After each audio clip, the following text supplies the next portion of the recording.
성령 강림주의를 맞이해서 함께 나눌 말씀의 제목은 Holy Spirit Come입니다. 오늘 우리 삶 가운데 이런 일들이 풍성하게 계속해서 지속해서 일어나는 일들이 있기를 소망합니다. 성령 강림주일은 어떤 주일일까요? 여러분 혹시 성령 강림주일이 어떤 주일인지 알고 계신가요? 성령 강림주일은 오순절과 관련이 있습니다. 그렇다면 오순절은 또 어떤 날일까요? 우리가 들어본 것 같기도 하고 뭔가 알 것 같기도 하지만 이 아리송한 오순절에 대해서 먼저 어떤 절기인지를 알려드리도록 하겠습니다. 이스라엘에는 크게 세 가지의 큰 절기가 있습니다. 그 절기는 모든 사람이 예루살렘에 와서 절기를 지키게 되는데요. 3대 절기 중에 하나인 오순절, 그리고 유월절, 초막절이 있습니다. 3대 절기 중에 하나인 이 오순절의 다른 이름은 칠칠절 또는 맥추절이라는 이름을 가지고 있습니다. 그리고 그들은 이 오순절을 샤봇이라고 부릅니다.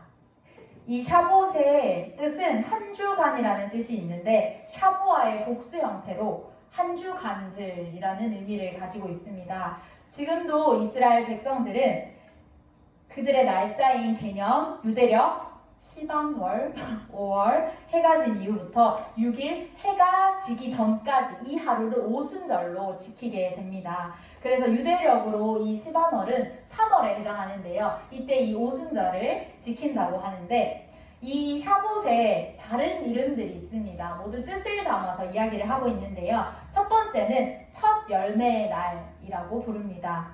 민수기 28장 26절에 보면 밀과 수확의 첫 열매를 드리는 날이기 때문에 그렇게 설명을 합니다. 두 번째는요, 수확의 열매라고 부르는데요. 출애굽기 23장 16절에 보면 밀을 추수하는 때이기 때문에 또 이 오순절을 이렇게 부릅니다.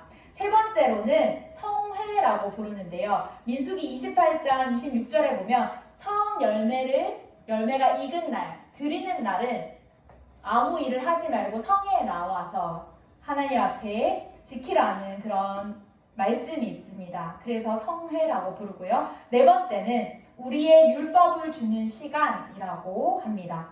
이것은 하나님께서 이스라엘 백성들에게 토라와 십계명을 허락하셨는데 그렇게 주신 날이기 때문에 우리에게 율법을 주신 날이라고 이렇게 부르기도 합니다.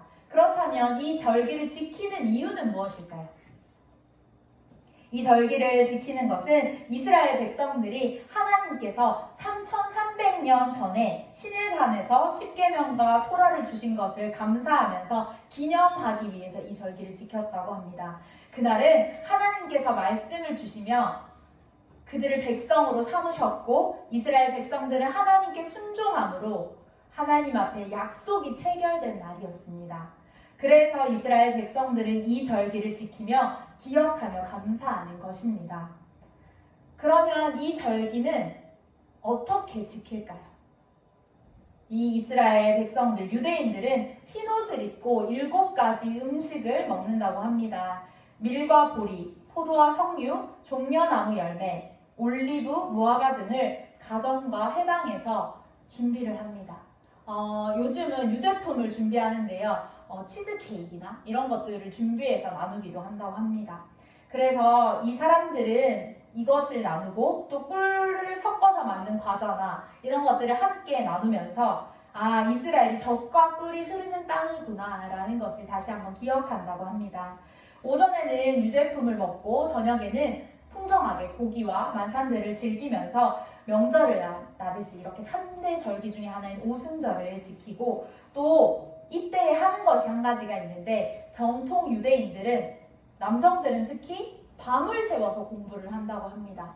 그래서 이때에는 다윗이 죽은 날임을 믿어서 시편 전체를 함께 읽기도 하고 회당과 가정에서는 룻기를 읽는다고 합니다. 이 룻기를 읽는 이유는 이 룻기의 배경이 봄 추수를 배경으로 하고 있기 때문이라고 합니다.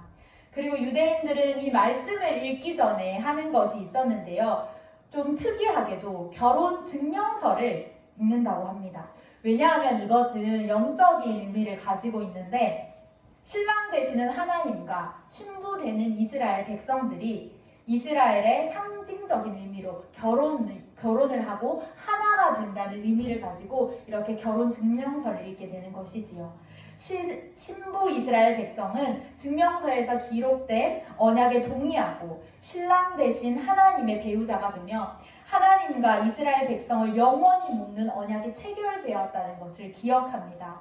하나님의 신부된 특권이 무엇인지, 그리고 하나님께서 신랑 되심으로 우리에게 가장 좋은 것들을 주시고 풍성히 채워주시는데 이것들을 누리고 영원히 하나님과 하나됨을 기억하면서 이들은 이 증명서를 읽는 것입니다.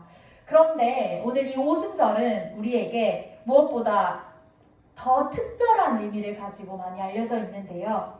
그것은 무엇이냐면 바로 그 오순절에 마가의 다락방에 성령님께서 임하신 사건입니다. 그래서 우리는 이 사건을 중요하게 생각하고 있고, 오늘도 우리 믿는 자들, 기독교인들은 부활주의를 기준으로 50일이 지난 뒤 바로 오늘을 성령 강림주일로 지키고 있는 것입니다. 오늘 이 성령 강림주일은 성령님께서 그들 가운데도 함께 하셨지만 무엇보다 우리에게도 함께 하여 주신다는 사실을 기억해야 하는 주일입니다. 오순절을 한자로 풀이를 하면 5번의 10일이 지난 날이라는 의미를 가지고 있습니다. 오늘 성경의 말씀에서는 예수님께서 부활하시고 50일째 되는 날에 약속하신 성령님께서 마가의 다락방에 임하시면서 제자들이 이전의 삶을 벗어 던져버리고 모든 삶을 하나님께로 집중하며 성령님과 동행하였던 것을 발견할 수 있습니다. 성령님께서 급한 바람으로 또 불길로 임하여 주실 때 제자들은 더 이상 움츠려 있고 도망가고 숨어 있던 것이 아니라 자신의 인생을 모두 드리겠다고 고백하면서 담대하게 세상으로 나아가는 것을 우리는 볼 수 있습니다. 그래서 오순절이라는 이 절기에 임하신 성령님은 이전과는 다른 새로운 약속을 주신 것을 우리는 기억해야 합니다. 새로운 시간들을 열어가시고 불가능을 가능케 하신 그 성령님을 기억하시면서 오늘 우리도 이 선물과도 같은 성령님과 함께 동행하는 것이 어떤 삶이며 우리가 어떻게 살아야 하는지를 명확하게 발견하는 귀한 시간이 되기를 소망합니다. 그러면 우리가 성령님이 어떤 분이신지 첫 번째로 알기를 원하는데요. 첫 번째는 성령님은 창조 전부터 계신 분이라는 사실입니다. 창세기 1장 1절에서 2절 말씀을 제가 읽어드리겠습니다. 태초에 하나님이 천지를 창조하시니라. 땅이 혼돈하고 공허하며 흑암이 깊음 위에 있고 하나님의 영은 수면 위에 운행하시니라. 우리가 너무나도 잘 알고 있는 창세기의 말씀입니다. 하나님께서 이 세상을 창조하십니다. 혼돈과 공허, 흑암이 가득한 때에 하나님의 영이 수면 위에서 운행하였다고 기록되고 있습니다. 이때 하나님의 영은 히브리어로 말하면 루아흐라고 하는데요. 이 루아흐라고 하는 단어가 바로 성령님과 같은 의미입니다. 루아흐라고 하는 단어가 사용되므로 이 땅이 지어지기 전에 창세 전부터 성령님께서 함께 하셨다는 사실을 우리는 발견할 수 있는 것입니다. 그리고 이 루아라고 하는 단어가 창세기에서 또 사용되어지는데요. 창세기 2장 7절의 말씀을 제가 읽어드립니다. 여호와 하나님이 땅에 흙으로 사람을 지으시고 생기를 그 코에 불어넣으시니 사람이 생명이 되니라. 네, 이 말씀 가운데 놀랍게도 하나님께서 사람을 지으실 때 그 코에 생기를 불어넣으신다고 하셨는데 이 생기라는 단어의 원어가 바로 루아흐입니다. 따라서 이 루아흐라고 하는 단어가 사용되어진 것은 하나님께서 우리를 지으실 때 그 생기를 불어넣으실 때 그때 우리가 창조되었을 때 성령님께서 함께 하신다는 것을 의미합니다. 그래서 우리는 성령님과 함께 동행하도록 지음받았다는 사실을 우리가 기억해야 하는 것입니다. 성령님께서 창조 때부터 함께 하셨고 우리의 생명을 주관하시며 우리 가운데 계속해서 함께 해주시는 분이라는 사실을 알았는데, 그렇다면 우리는 두 번째로 성령님을 주로 고백하게, 성령님께서는 우리를 예수 그리스도가 주라고 고백하게 하시는 분이라는 사실을 깨달아야 합니다. 고린도전서 12장 3절 말씀을 보면 그러므로 내가 너희에게 알리노니 하나님의 영으로 말하는 자는 누구든지 예수를 저주할 자라 하지 아니하고 또 성령으로 아니하고는 누구든지 예수를 주시라 할 수 없느니라 라고 기록되어 있습니다. 성령께서는 우리의 마음을 주장하시고 입술을 열어서 믿음의 고백을 하게 하시는 분입니다. 그래서 우리는 예수님을 주라고 고백할 수 있는 것입니다. 이것은 우리의 입으로, 우리의 생각과 우리의 의지로 하는 것이 아니라 성령님께서 고백하게 해주시는 것입니다. 그래서 우리는 단순히 예수님이 우리의 주십니다 고백하고 끝나는 것이 아니라 이런 고백들이 어떤 단어와 연결되어져 있는지를 확인해야 합니다. 이 예수 그리스도가 주시라고 고백하는 것에 연결되어진 단어들은 영생, 구원, 자녀됨, 하나님 나라 이런 단어들입니다. 성령님께서 우리에게 예수 그리스도가 주라고 고백하심으로 인하여서 우리는 영원한 생명을 얻게 됩니다. 구원받은 하나님의 자녀로서 하나님 나라에서 영원히 살 수 있게 되는 것입니다. 성령님께서 우리의 마음을 움직여 주시지 않으면 우리는 예수님을 주라 고백할 수 없습니다. 그렇게 고백할 수 없을 때에 이런 삶은 이런 단어와 연결이 됩니다. 죽음, 사망, 유한함, 지옥 이런 단어들과 연결되게 되는 것입니다. 이처럼 성령님은 창조전부터 우리와 함께 하시고 우리를 계획하시고 우리가 지음 받았을 때 생명을 주관하셨으며 우리가 구원받은 자녀로서 하나님 나라에 들어가게 해주시는 분입니다. 우리는 성령님으로 인해서 죽음에서 생명으로 옮겨졌고 유한한 삶에서 무한한 삶을 선물 받았습니다. 그렇게 우리는 하나님의 자녀로서 하나님 나라를 누리며 또 하나님 나라에 갈 수 있게 된 것입니다. 따라서 성령님과 함께 한다는 것은 우리에게 선택이 아니라 필수라는 사실을 여러분들이 꼭 기억하셨으면 좋겠습니다.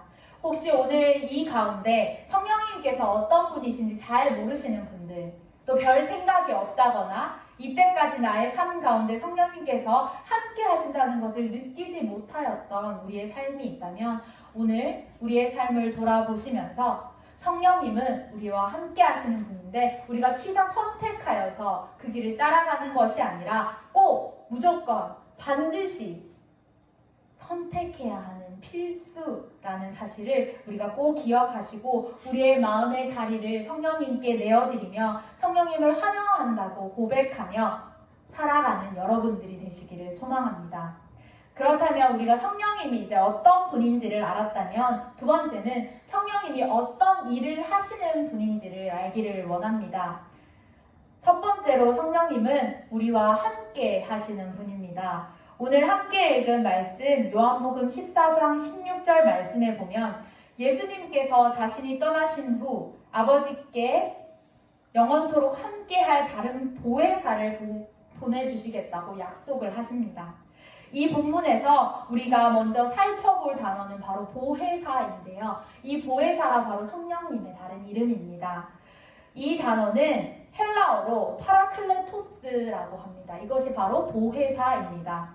이 파라클레토스의 뜻을 풀어보면 도움을 베풀기 위해 곁으로 부름받은 자라는 의미를 가지고 있습니다. 헬라어에서 또 이 파라클레토스라는 단어가 사용되어지는 것을 보면 변호사나 법률 자문가 이런 사람들을 가리켜서도 이 파라클레토스라는 단어를 사용하였는데 특별히 성경에서는 위로자, 중보자, 돕는 자, 상담자, 탄원자의 의미로도 사용되어졌습니다. 역사적으로 이 단어가 사용되어진 것을 보면 알렉산더 대왕을 아시지요? 그 알렉산더 대왕의 아버지인 필리포스 2세가 알렉산더 대왕이 어린 시절에 교사를 붙여주는 것을 볼 수 있습니다. 그 교사가 바로 아리스토텔레스인데요. 이 아리스토텔레스 옆에서 이 알렉산더를 도왔던 교사, 이것을 바로 파라클레토스라는 단어를 써서 사용하기도 했다고 합니다. 그래서 이 개인 교사, 곁에 붙어서 도와주는 사람, 이런 것이 바로 보혜사의 뜻인데요. 보혜사는 일시적이거나 단일적인 것이 아니라 계속해서 끊임없이 지속적으로 나의 옆에 계시며 나를 코치하고 영원토록 내 안에 계시는 분이라는 그런 뜻을 가진 것입니다. 내가 길을 갈 때, 공부를 할 때, 일을 할 때, 나의 앉고 일어섬과 나의 모든 것을 옆에서 지켜보시며 도와주시는 분, 그것이 바로 보혜사 성령님입니다. 우리 인생의 길잡이요, 가장 바른 스승이며 선택의 기준이 되시는 성령님, 그분이 우리의 옆에서 계속해서 도와주시고 계시는 것입니다. 이런 성령님은 우리에게 어떤 일을 행하시고 어떤 일을 경험케 하시는 분일까요? 성령님은 우리에게 예수님에 대한 것을 가르쳐 주십니다. 그리고 예수님의 성품을 끊임없이 우리에게 알려주시며 생각나게 하시고 의식하게 해주시는 분입니다. 그래서 우리가 어떤 일을 선택할 때, 또 예수님이라면 어떻게 생각하셨을까, 예수님이라면 어떻게 행하셨을까라는 물음을 우리가 기억나게 하고 물음을 던지며 예수님을 닮아가는 삶을 선택하도록 돕는 분이신 것입니다. 그 동행의 과정 가운데서 성령님은 사람과 같지 않으셔서 영원히 변하지 않는 친밀함으로 계속해서 우리에게 만족함을 주시고 우리의 마음을 풍성히 채워주시는 분입니다. 그 과정 가운데서 성령님은 우리가 영원히 성령님 안에서 계속해서 끊임없이 만족함을 누리게 해준다고 하셨는데, 이것은 세상이 줄 수 없는 평안함과 만족함이라는 사실을 여러분들이 기억하셨으면 좋겠습니다. 그리고 성령님과 동행하며 친밀한 교제를 이어나가시고 우리의 마음을 채워가시는 성령님과 함께 그 풍성함들을 누리시기를 소망합니다. 고린도전서 12장 4절에서 11절 말씀에는 성령님과 함께할 때 성령님께서 주시는 은사에 대해서 기록하고 있습니다. 성령님과 함께할 때 성령님께서는 우리에게 선물을 주시는데, 그 선물이 오늘 고린도전서 12장 8절에서 11절 말씀에 기록되어져 있습니다. 그것을 제가 모아왔는데요. 성령으로 말미암아서 우리는 지혜의 말씀, 지식의 말씀, 믿음, 병 고치는 은사, 능력 행함, 예언, 영분별, 방언 통역 등의 것들을, 그런 은사와 기적들을 우리는 선물로 받게 됩니다. 이 선물을 주시는 이유는 고린도전서 12장 7절 말씀에 보면 기록되어져 있는데, 바로 우리를 유익하게 하심이라고 기록하고 있습니다. 이러한 선물을 받은 우리는 그렇다면 어떻게 행동해야 할까요? 우리가 이 선물을 받은 자로서, 은사를 받은 자로서 어떻게 행하여야 할까요? 우리는 성령님께서 하시는 일들을 먼저 제한하지 말아야 합니다. 어떤 사람이 큰 소리로 기도한다고 하여서, 어떤 사람들이 은사를 행한다고 하여서 그것이 잘못되었다고 배척하거나 잘못된 일이라고 우리는 거들떠 보지도 않는 것이 아니라, 성령님 안에서 풍성하게 일어나는 이 선물들, 이 은사를 우리가 기억하면서 성령님을 제한하지 않는 그런 분들이 되시기를 소망합니다. 그리고 이 일들이 우리 안에서, 나의 안에서, 우리의 공동체 안에서 일어날 수 있다는 사실을, 그 영역을 주님 앞에 끊임없이 풍성하게 내어드리며 인정하며 나아가야 합니다. 그리고 계속해서 성령님께서 하시는 일들을 보면서 우리가 또 어떻게 해야 하는지 계속해서 알기를 원하는데, 먼저 둘째로 성령님은 우리에게 새로운 정체성을 허락하십니다.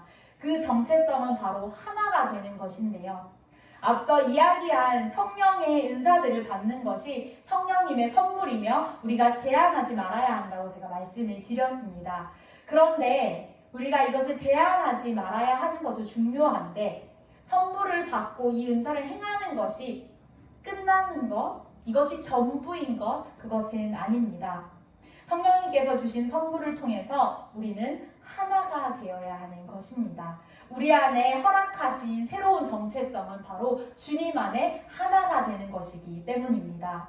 성령님께서 주신 선물을 통해서 혹시 분열과 갈라짐이 있다면 이것은 성령님의 역사가 아닌 것입니다.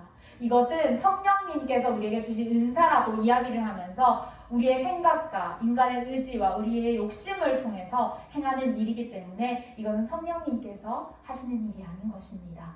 성령님은 우리를 하나가 되게 하시는 분이기 때문입니다.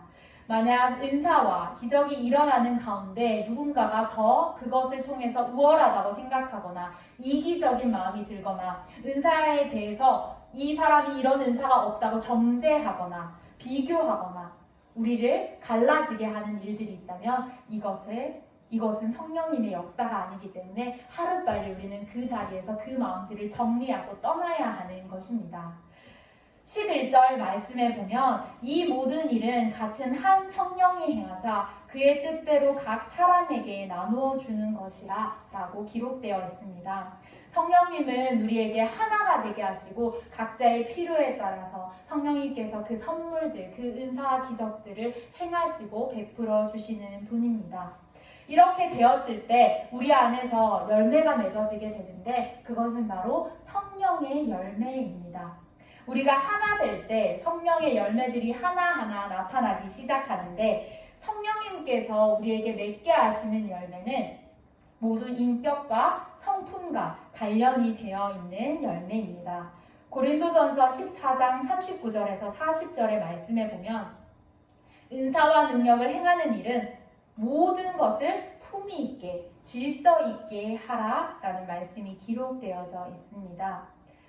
우리 안에서 하나가 되어서 성령의 열매가 나타날 때 그것들을 잘 기억하시면서 반드시 이것은 인격과 우리의 성품과 관련되어져 있는데 그렇다면 이것은 바로 예수 그리스도를 닮아야 한다는 사실, 이것이 바로 성령의 열매라는 사실을 여러분들이 꼭 기억하시고 이 열매의 성품들이 드러나는 것이 나를 통해서 이루어지도록 간절히 사모하는 여러분들이 되시기를 소원합니다. 그래서 우리가 성령님께서 주신 선물 가운데 현상만을 쫓거나 따르는 것이 아니라 성령님과 동행하면서 성령님이 우리 안에서 계속해서 충만하시게 일하시도록 그렇게 임하셔서 우리에게 필요한 것들을 채우시고 그 도구를 우리가 잘 사용할 수 있도록 품위 있게 그것들을 이루어 나가며 공동체가 하나 되는데 이것들을 사용할 수 있도록 힘쓰는 여러분들이 되시기를 소망합니다.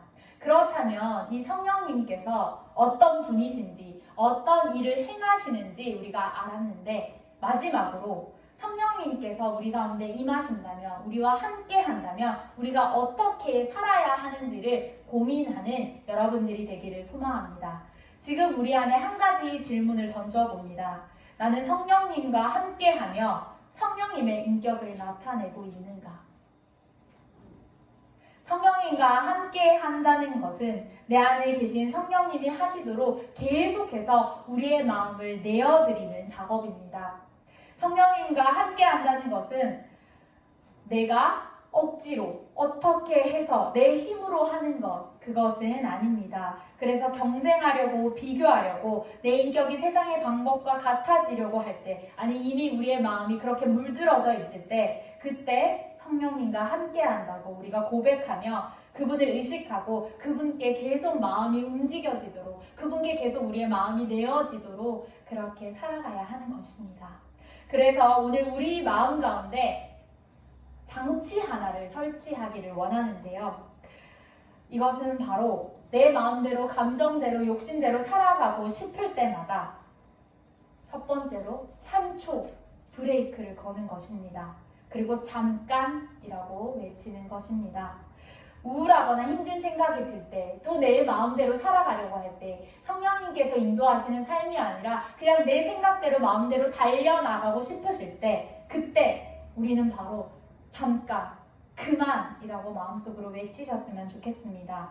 실제로 상담해 주시는 분들이 우울하거나 힘든 분들을 상담할 때 그런 생각이 들 때마다 하라는 행동이 있습니다. 그것은 마음속으로 그만을 외치거나 실제로 박수를 쳐서 그 생각을 끊어내는 것이라고 합니다. 그래서 오늘 우리도 계속해서 인간적인 나의 모습들과 생각들, 교만들, 그것들이 불쑥불쑥 올라올 때마다 브레이크를 걸고 잠깐, 그만이라고 외치시면서 다시 한번 우리의 마음 가운데 성령님이 일하실 자리를 만들어드리는 여러분들이 되기를 원합니다. 그렇게 할 때 성령님께서는 우리의 마음을 움직이시고 반드시 멈추어 주시고 끊어 주시는 분이기 때문에 그분을 의지하시면서 이렇게 외치시기를 원합니다. 우리 연습을 한번 해볼까요? 저를 따라서 한번 해봅시다. 그만! 그만 이렇게 하면 그만이 될 것 같아요. 네, 그만! 잠깐! 네, 이렇게 외치시면서 계속해서 성령님께 우리의 마음을 내어드리는 여러분들이 되기를 소망합니다. 두 번째는 이렇게 우리의 마음들을 성령께 내어드렸다면 다음 기도해야 합니다. 기도는 어떻게 해야 할까요? 우리 기도할 때의 방법은 나의 의지를 내어드릴 것, 연약함을 인정할 것, 그리고 분명하게 가르쳐 주시고 바꿔 나가실 성령님을 전적으로 의지하며 기도해야 하는 것입니다. 마가의 다락방에서 제자들과 사람들에게 뜨겁게 임하셨던 성령님은 그 사람들이 성령님을 간절히 사모하는 마음을 가지고 뜨겁게 기도할 때 임하셨습니다. 그런 것처럼 하나님께서 우리에게 일하실 때 그 성령님을 초청하시면서 다시 한번 성령님의 이 마음을 가지고 우리를 움직여 나가시도록 그렇게 간절히 기도하시면서 우리에게 놀라운 일을 행하실 그 주님을 전적으로 의지하며 기도할 수 있는 여러분들이 되기를 소망합니다. 세 번째는 기다리기입니다. 모두가 경험해 보셨듯이 아니면 혹시 이제부터 경험하실 일들이 있으실 것인데 우리가 바로 기도하였다고 해서 하나님께서 바로 응답을 해주시지 않을 때가 있습니다. 그때 우리는 어떻게 행동하였는지 돌아보기를 원합니다. 하나님께서 응답이 없으셔서 너무나도 답답하여서 그냥 내가 선택한 것들을 행하고 내 마음대로 살아가지는 않았는지 돌아보시기를 원합니다. 하나님께서는 반드시 하나님의 때와 하나님의 방법을 통하여서 우리에게 명확하게 깨닫게 하시고 가장 좋은 때에 그것을 허락하여 주시는 분입니다. 그래서 우리가 때로는 하나님의 응답이 없어서 그 침묵 가운데 너무나도 답답하고 힘들지라도 이제는 끝까지 그분의 뜻을, 그분께서 일하시는 것을 기다리며 살아갈 수 있는 여러분이 되어야 합니다. 당장에 답답하고 막막하고 먹먹하여서 급하게 선택하고 싶을 때 그때 한번 꾹 참고 기다려보는 것입니다. 그때 성령님께서 여러분들 가운데 일하실 것입니다. 그리고 마지막으로는 그분이 하시는 일을 보는 것입니다.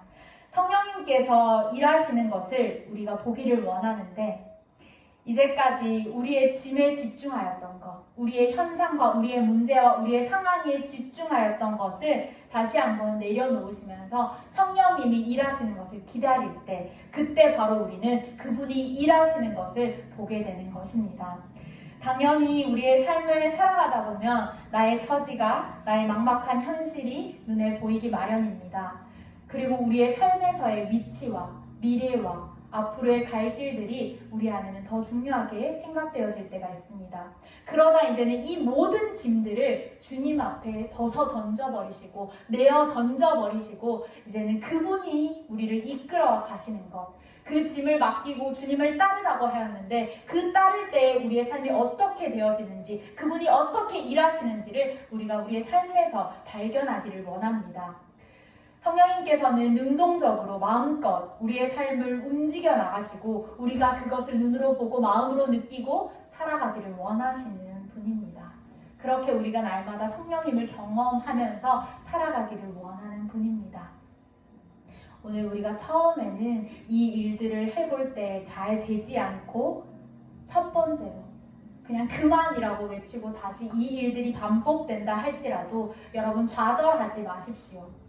이 일들을 끊임없이 오늘은 1단계, 오늘은 1단계에서 2단계, 오늘은 또 1단계에서 2단계에서 3단계로 계속해서 끊임없이 훈련하시면서 성령님께 우리의 마음을 전적으로 내어드리는 여러분들이 되기를 소망합니다. 주님께서는 그렇게 우리가 행동할 때 네가 잘못되었다고 꾸짖으시거나 정죄하시는 것이 아니라 잘하고 있다고 말씀하여 주시며 계속해서 우리의 삶을 드리고 그분이 우리의 삶을 바꿔나가시는 것을, 그분이 능동적으로 우리의 삶을 움직여 나가시는 것을 여러분들이 경험하게 해 주실 것입니다. 오늘 전적으로 주님을 의지하고 여러분들의 삶을 내어드릴 때 반드시 분명히 성령님께서 일하십니다. 오늘 이것을 기억하시면서 우리의 불가능을 가능케 하시고 그와 같이 우리를 내버려 두지 않으시고 끝까지 우리를 책임지시는 그 성령님과 함께 동행하며 살아가는 여러분들이 되십시오. 함께 기도하겠습니다. 하나님 감사합니다. 우리의 삶의 모든 자리를 성령님께 내어드리며 성령님과 동행하는 삶을 살아가는 청년들이 되기를 소망합니다. 우리의 삶에 있는 모든 짐을 과감하게 던져버리고 주님을 더욱더 우리 마음 가운데 초청하는 청년들 되게 도와주시고 성령님께서 일하시는 것을 이제는 우리가 보게 하시고 경험케 하여 주시고 우리가 성령님을 경험케 되었을 때는 이제 우리의 삶을 바꾸며 우리의 삶을 주님께 내어드리며 한 걸음 한 걸음 주님의 성품을 닮아나가며 이 땅에 예수 그리스도를 증거하며 살아갈 수 있는 우리 청년들이 될 수 있도록 함께하여 주시옵소서. 예수님의 이름으로 기도드립니다.